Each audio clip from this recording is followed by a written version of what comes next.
ಸ್ನೇಹಿತರೆ ನಮಸ್ಕಾರ. ಡಾಕ್ಟರ್ ಸಿದ್ದು ಅವರು ಕೆಕೆ ನ್ಯೂಸ್ ಕನ್ನಡ ಚಾನಲ್ ಅಂತ ಒಂದು ಒಳ್ಳೆ ಯೂಟ್ಯೂಬ್ ಚಾನಲ್ ಅವರು ಓಪನ್ ಮಾಡಿದ್ದಾರೆ. ಆ ಯೂಟ್ಯೂಬ್ ಚಾನಲ್ನ ವಿಶೇಷತೆ ಅಂತ ಹೇಳಿದ್ರೆ ಅದರಲ್ಲಿ ಕೇವಲ ಸಣ್ಣ ಮಕ್ಕಳು ದೊಡ್ಡವರು ಯಾವುದೇ ಒಂದು ವಯಸ್ಸಿನ ಅಂತರ ಇಲ್ಲದೆ ಹೆಚ್ಚು ನಮ್ಮ ಕನ್ನಡಕ್ಕೆ ಸಂಬಂಧಪಟ್ಟಿರುವಂತಹ ಕರೆಂಟ್ ಅಫೇರ್ಸ್ ಎಲ್ಲ ಮಾಹಿತಿ ಸಿಗ್ತಾ ಇದೆ.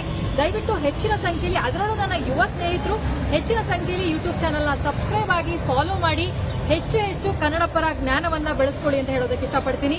ನಾನು ನಿಮ್ಮ ನಿರೂಪಕಿ.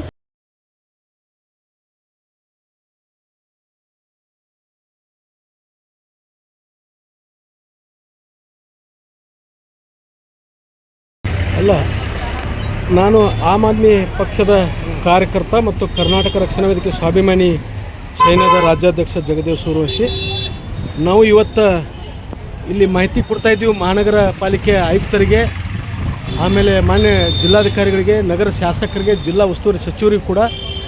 ಇಲ್ಲಿ ನಮ್ಮ KSRTC ಬಸ್ ಕಂಪೌಂಡ್ ಬಾಜು ಏನು ಜೋಡ ಗುಮ್ಮಟ ರಸ್ತೆ ಇದೆ, ಹೋಗೋ ರಸ್ತೆ, ಆ ರಸ್ತೆ ಏನು ಎಷ್ಟು ಗಲೀಜು ಅಂದರೆ ಇಲ್ಲಿ ಸಾರ್ವಜನಿಕರೇ ಮಾತಾಡ್ತಾ ಇದ್ದಾರೆ. ಸರ್, ಇದು ಯಾವಾಗ ಒಮ್ಮೆ ಕ್ಲೀನ್ ಮಾಡ್ಯಾರ ಸರ್?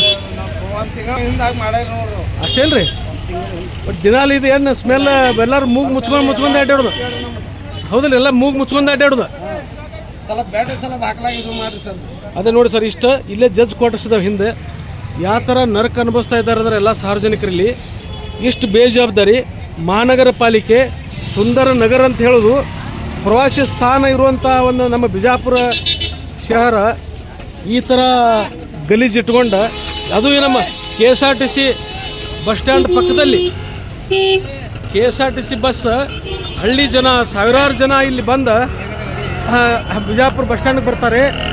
ಆಮೇಲೆ ಪ್ರವಾಸ ಮುಗಿಸ್ಕೊಂಡು ಕೂಡ ಇಲ್ಲಿ ಬರ್ತಾರೆ. ಬಂದ ಕೂಡಲೇ ನೋಡಿ ಇದು ಗಲೀಜು ವಾಸನೆ ತೊಗೊಂಡು ಹಾಂ ಇಲ್ಲಿ ಬಿದ್ದಾರಲ್ರಿ. ನಮ್ಮ ಆಟೋ ಡ್ರೈವರ್ ಬಿದ್ದಾನ್ರಿ. ಹಾಂ, ನಮ್ಮ ಆಟೋ ಡ್ರೈವರ್ ಬಿದ್ದಾನ್ರಿ ಇಲ್ಲೇ ಗಟರ್ನಾಗೆ ಕುಡ್ದ ಕುಡ್ದಿಲ್ರಿ ಒಳಗೆ. ಇವ್ ಗೊತ್ತಲ್ಲ ಹಂಗೆ